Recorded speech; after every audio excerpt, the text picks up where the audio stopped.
మన VVIT university absolute discipline, absolute education. అందరికీ నమస్కారం. ఈరోజు చేంజ్ మేకర్స్ అని బీద చేంజ్ 10 సంవత్సరాలు కంప్లీట్ చేసుకున్న సందర్భంగా ఈరోజు చేంజ్ మేకర్స్ అని అవార్డ్స్ చేస్తున్నాం. దానికి ముఖ్య అతిథులుగా సుధీర్ రెడ్డి గారు, జస్టిస్ రాధారాణి గారు, మన సీతక్క గారు రావడం జరుగుతోంది.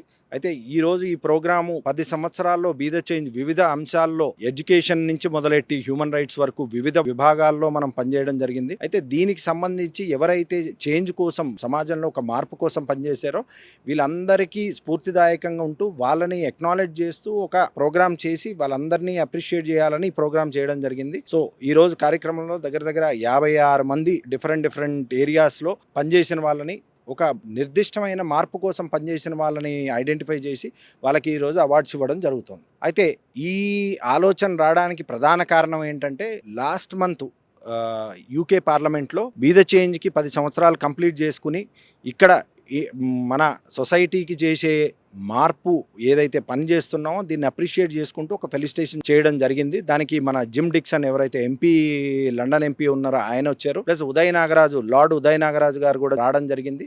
వేరు ఏరియాల్లో మనం చేసే పనిని అప్రిషియేట్ చేస్తూ వాళ్ళు కూడా చాలా స్ఫూర్తిదాయకంగా ఉందని ఫెలిసిటేషన్ చేయడం జరిగింది. అయితే దాన్ని పురస్కరించుకుని ఈరోజు ఈ చేంజ్ మేకర్స్ అవార్డ్స్ మనం ఇస్తే బాగుంటుందని, అట్ ద సేమ్ టైం ఎవరైతే మార్పు కోసం పనిచేస్తున్నారో వీళ్ళని మోటివేట్ చేయడం కోసం ఈ ప్రోగ్రామ్ తీసుకోవడం జరిగింది. సో ఈ రోజు ఈ కార్యక్రమంలో ముఖ్య ఉద్దేశం ఏంటంటే, ఎవరైతే మార్పు కోసం పనిచేస్తున్నారో సమాజంలో మన అందరికీ తెలుసు చాలా తక్కువ వాళ్ళకి సపోర్ట్ దొరుకుతుంది. అయితే ఆ సపోర్టు ఏదైతే వాళ్ళు చేసే కార్యక్రమాలని అప్రిషియేట్ చేస్తూ వాళ్ళు ఇంకా బాగా చేయాలన్న ఒక ముఖ్య ఉద్దేశంతో ఈరోజు ఈ కార్యక్రమం చేపట్టడం జరిగింది. ఈరోజు బీ ద చేంజ్ ఆర్గనైజేషన్, ఈ యొక్క ఆర్గనైజేషన్ 10 సంవత్సరాలు పూర్తి చేసుకున్న సందర్భంగా రామ్ చల్లా గారి ఆధ్వర్యంలో ఈ రోజు ఈ యొక్క వేడుక అనేది నిర్వహించడం జరిగింది. ఈ బీ ద చేంజ్ గురించి మనం మొదటగా మాట్లాడుకోవాలి. ఇది ఒక స్వచ్ఛంద సేవా సంస్థ.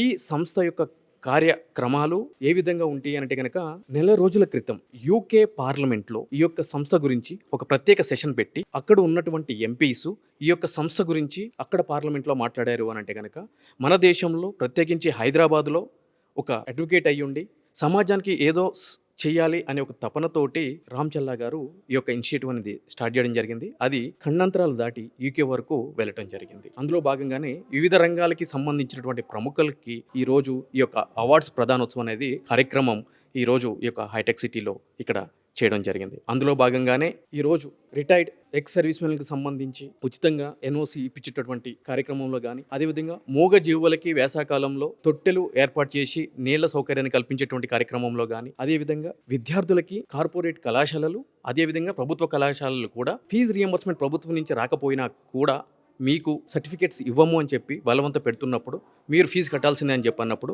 నా సొంత డబ్బులతోటి కోర్టుల ద్వారా ఫైట్ చేసి వాళ్ళకి సర్టిఫికేట్లు ఇచ్చినందుకు, ఈ విధంగా గత కొన్ని సంవత్సరాలుగా కొన్ని వందల సేవా కార్యక్రమాలు నేను అదేవిధంగా నా స్వచ్ఛంద సంస్థ ద్వారా చేపడుతున్నందుకు ఈరోజు నాకు ఈ అవార్డు ప్రదానోత్సవం చేయడం జరిగింది.